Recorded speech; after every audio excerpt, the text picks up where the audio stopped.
Hello students, turning point চ্যানেলে তোমাদেরকে স্বাগত। এখন আমি তোমাদের সামনে নিয়ে এসেছি স্ট্যাটিক জিকে থেকে একটি গুরুত্বপূর্ণ টপিক, ভারতের বিখ্যাত স্থাপত্য ও তাদের অবস্থান। যে কোনো পরীক্ষায় রেল, এনটিপিসি, গ্রুপ ডি বা কলকাতা পুলিশ, পশ্চিমবঙ্গ পুলিশ বা এমটিএস বা সিজিএল, যে কোনো পরীক্ষায় কিন্তু ভীষণ ইম্পর্টেন্ট। এই টপিক থেকে প্রশ্ন কিন্তু দেয়। তোমরা অবশ্যই ভালো করে এই টপিকটা দেখো, আর অবশ্যই ভিডিওটা প্রথম থেকে শেষ পর্যন্ত দেখো, আর আমার চ্যানেলটা শেয়ার করো এবং সাবস্ক্রাইব করো এবং পাশে থাকা বেল আইকনটি একটু প্রেস করে রেখো। চলো শুরু করি আজকের ক্লাস।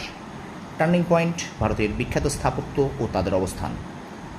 বাঁদিকে স্থাপত্যের নাম, ডান দিকে অবস্থান। প্রথম বুদ্ধগয়া কোথায় অবস্থিত? বোধগয়া, ব্র্যাকেটে যেটা বিহার রাজ্যে কিন্তু বোধগয়াটা অবস্থিত। বুলন্দ দরওয়াজা ফতেপুর সিক্রি উত্তরপ্রদেশে অবস্থিত। 3 নম্বর আছে জামা মসজিদ, দিল্লিতে অবস্থিত। মতি মসজিদ আগ্রাতে অবস্থিত। অজন্তা গুহা ঔরঙ্গাবাদ কোন রাজ্যে? মহারাষ্ট্রে অবস্থিত। যন্তর মন্তর কোথায় অবস্থিত? দিল্লিতে অবস্থিত। লালকেল্লা কোথায় অবস্থিত? নতুন দিল্লিতে অবস্থিত। আগ্রা দুর্গ কোথায় অবস্থিত?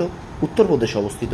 বিবিকা মকবরা কোথায় অবস্থিত? ঔরঙ্গাবাদ, অর্থাৎ এটিও কিন্তু মহারাষ্ট্রে অবস্থিত, অর্থাৎ ঔরঙ্গাবাদ এই জায়গাটা কিন্তু মহারাষ্ট্রে অবস্থিত। বিবিকা মকবরা ঔরঙ্গাবাদ, মহারাষ্ট্র। হাজারদুয়ারি মুর্শিদাবাদ। কুতুব মিনার নতুন দিল্লি। বিজয় স্তম্ভ চিত্তরগড় কিন্তু রাজস্থানের একটা জায়গা, অর্থাৎ রাজস্থানের চিত্তরগড়ে কিন্তু বিজয় স্তম্ভ অবস্থিত। হাওয়া মহল রাজস্থান। সাঁচি স্তূপ মধ্যপ্রদেশ এবং গোল গম্বুজ বিজাপুর বা কর্ণাটক রাজ্যে, অর্থাৎ বিজাপুর কিন্তু কর্ণাটক রাজ্যে অবস্থিত। স্টুডেন্টস, এই 15টি স্থাপত্য তোমরা খুব মন দিয়ে পড়ো। আরও একটি ভিডিও আমি আরও বাকি কিছু স্থাপত্যগুলো শেষ করে দেবো, কমপ্লিট করবো এই ক্লাসটি। তোমরা অবশ্যই এইগুলোকে ভালো করে নোট ডাউন করে নাও খাতায়, আর অবশ্যই এগুলোকে বারবার রিপিট করো। তোমরা মনে রাখবে, চাকরি পরীক্ষার জন্য কিন্তু বারবার করে একই জিনিস রিপিট করতে হবে। রিপিট না করলে তোমরা কিন্তু ভুলে যাবে। তো চলো, তোমরা সফল হও, তোমাদের সাফল্য কামনা করি। ধন্যবাদ।